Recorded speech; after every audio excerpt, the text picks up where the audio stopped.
Vamos conversar agora com o Padre Paulo Tamanini, da Igreja São Nicolau, em Florianópolis.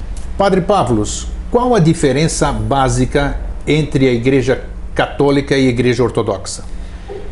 Para responder, nós temos que voltar à história um pouco, já desde da transferência do imperador Constantino para o Império Romano no Oriente. As duas porções do cristianismo, tanto no Ocidente quanto no Oriente, tiveram uma feitura toda específica. É claro que são dois lugares diferentes e cada tempo e cada espaço traz para si essas características. Então, o Império Romano no Oriente e o Império Romano no Ocidente estavam estabilizados em dois grandes imperadores, mas também em duas grandes religiões, duas grandes porções religiosas. No Ocidente, então, o Papa de Roma ocupava esse expoente máximo, e no Oriente, o Patriarca. Desses dois pontos surgiram, então, as suas características, suas liturgias, a sua língua. Tanto que na Igreja do Ocidente predominou o latim, e na Igreja do Oriente, o grego. Mas a Igreja cristã, inicialmente, toda era de língua grega, né? Porque a Igreja cristã nasceu no Oriente. Os apóstolos falavam o hebraico, o aramaico e o grego. Jesus, quando foi crucificado, na tabuinha que estava, o INRI tinha também lá Jesus Nazareno, Rei dos Judeus, a língua hebraica, judaica, grego e latim. Então ali já estava toda uma estrutura.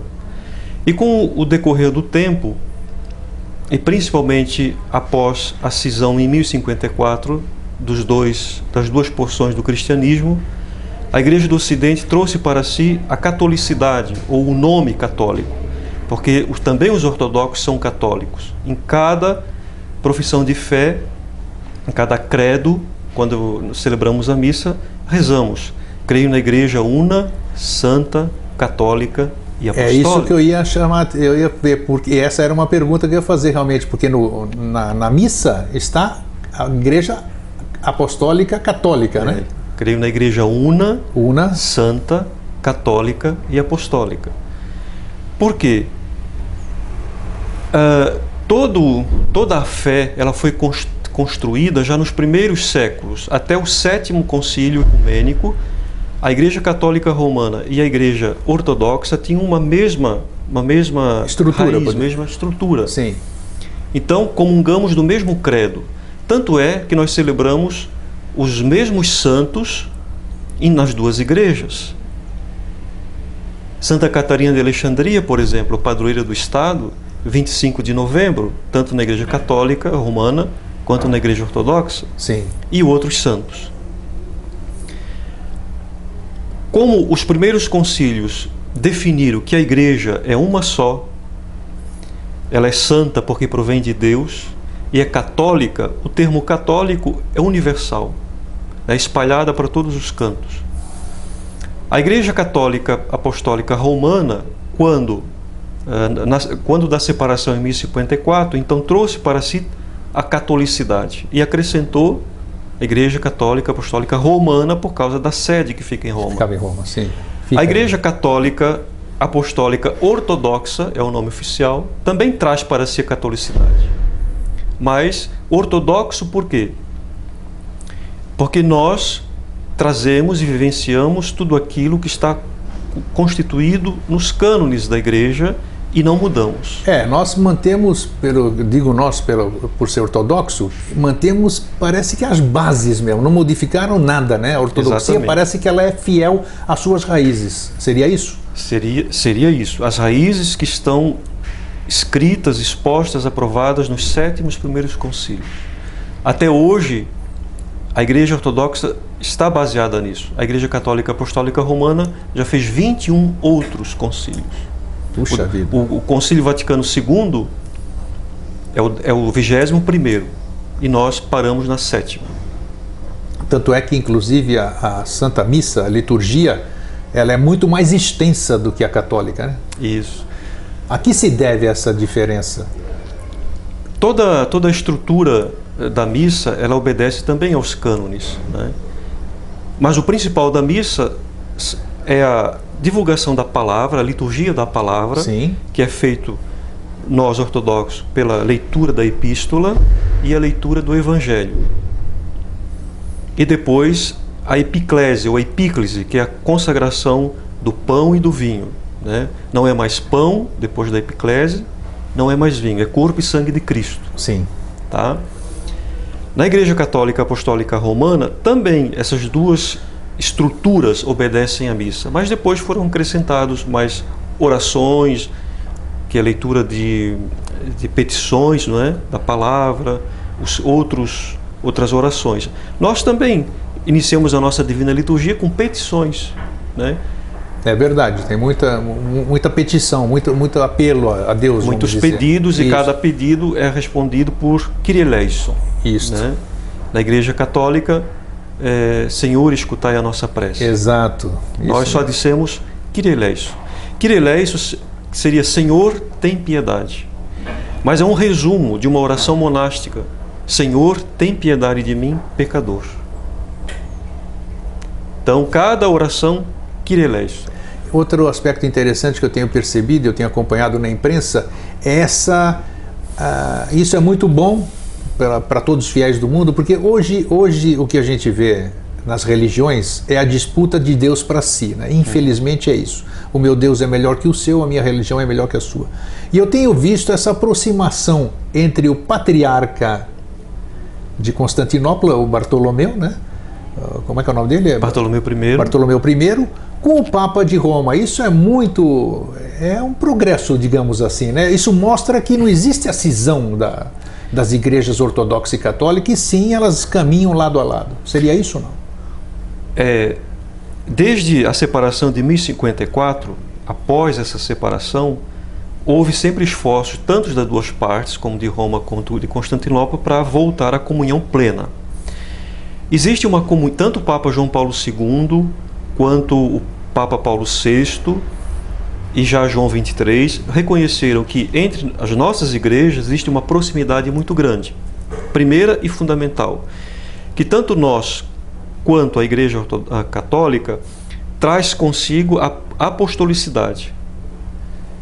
Nossos sacramentos, principalmente a ordem e a Eucaristia, são válidas e reconhecidas. Sim. Como existe somente igreja aonde houver o verdadeiro sacramento da ordem, diaconato e presbiterato e episcopado, e também aonde houver o verdadeiro sacramento da Eucaristia, ali está a Igreja de Jesus. Como nessas duas igrejas, ainda que separadas, mas elas ainda sustentam essas duas características fundamentais da existência de uma igreja. Então as nossas igrejas, elas, por mais que estejam não em comunhão plena, mas sim, nós estamos em comunhão muito próxima. Isso é o mais importante. Então, respeito mútuo, a mesma profissão de fé. Respeito mútuo, reconhecimento das ordens, reconhecimento da dignidade eclesial. Tanto é que o Papa Bento XVI, o título dele é Santidade, e do Patriarca também é Santidade. Sim. E os dois se reconhecem assim. E depois toda a riqueza litúrgica, monástica, iconográfica, né, da Igreja do Oriente e também do Ocidente são respeitadas. Hoje em dia existem visitas mútuas de seminaristas, de padres. Eu tenho percebido isso. Teólogos. Isso já não existe mais aquela tanto numa casa quanto noutra, né? Há pouco tempo, os seminaristas da Igreja Russa que estudam na França foram visitar o Vaticano e Jerusalém. Há 40 anos atrás isso era impensável. Não se pensava realmente, não. Era muito mais separatista a questão. Porque ambos se diziam que eram igrejas excomungadas, né? Igrejas inválidas. Hoje não. Hoje os teólogos, os bispos se sentaram à mesa, estudaram e começaram a se olhar não pelas pequenas diferenças, mas por aquilo que se unem. Isso é o verdadeiro espírito da igreja. Cristão. Uma outra curiosidade, Padre Pavlos, é que as pessoas me questionam quando eu disse que o senhor seria entrevistado. a questão do porquê os ortodoxos, 3 dedos, do Pai, do Filho e do Espírito, começa pela direita, e aqui nós temos o sinal da cruz é diferente do católico. Por quê? Primeiro, por que a questão dos 3 dedos juntos? E por que nós começamos do lado direito e não do esquerdo? Tá. Tem fundamento isso? Tem. Tudo na Igreja Ortodoxa tem um fundamento. Então, tem um isso é importante nós esclarecermos. Até 1054, antes da separação, todos os cristãos se benziam assim. Os 3 dedos unidos e os 2 dedos que restam também unidos na parte de baixo. E começava em nome do Pai, do Filho e do Espírito Santo. Amém. Os 3 dedos. Nós cremos na Santíssima Trindade. Sim. Deus é um, mas Ele é Pai, Ele é Filho e Ele é Espírito Santo. E somos cristãos, acreditamos em Jesus, que é a segunda pessoa da Santíssima Trindade. E Ele em si tem a natureza humana e a natureza divina. Esse dos 2 dedos de baixo eu desconhecia, olha só. É a natureza humana e a natureza divina. Jesus é o nosso Deus. Sim. E os 2 dedos apontam para o coração, tá vendo? Sim. Jesus deve reger a nossa vida. O coração é o amor, Ele que pregou o amor. Começa com o Pai, o Filho e o Espírito Santo. Por que no lado direito? Isso, por que do lado direito? Porque está baseado no credo. Jesus está sentado à direita de Deus Pai. Isso não se questiona, né? Está no credo. Tá. Né? Jesus está sentado à direita do Deus Pai. Então, todos os gestos do cristão estavam baseados nesse simbolismo. Então, é uma maneira catequética de explicar. Assim como o senhor me perguntou, as crianças, os filhos, perguntavam: mamãe, por que a gente se benze assim? Isso. Aí ela falava. E nós temos que saber responder. A catequese já começava com os pais, na família. Né? Então, é uma coisa simples, e a criança ela observa e ela pergunta. Ali já começava a catequese na família. Muito bom. Padre Pavlos, para que a gente finalize, eu gostaria que o senhor passasse para o nosso público telespectador, nesse mundo que nós vivemos hoje, onde as pessoas, pela economia, pelo que nós estamos enfrentando, nós estamos realmente carecendo de alguma base onde a gente se sustente. E a maioria das pessoas se sustenta, eu acredito, pela fé. Então, eu gostaria que o senhor passasse para o nosso público uma mensagem de fé. Por mais que tenhamos dificuldades na vida, a fé, o acreditar em Deus, nunca pode ficar de lado. Ao me levantar de manhã, ou o último pensamento, ou o último gesto que eu estiver à noite, lembrar que Deus é amor e que se eu existo, que eu estou vivo, é graças a Ele. E às vezes na confusão da vida a gente esquece dessa verdade fundamental. Mas sempre o respirar, o voltar para o seu interior e apesar de todas as dificuldades e sofrimentos que a gente possa ter na vida, nunca desistir que Ele está conosco, porque foi uma promessa que Ele fez antes da festa da Ascensão. Eu estarei convosco todos os dias da minha vida. Que esse Deus do amor e da paz nunca nos abandone. Essa é a nossa fé, é isso que nos sustenta.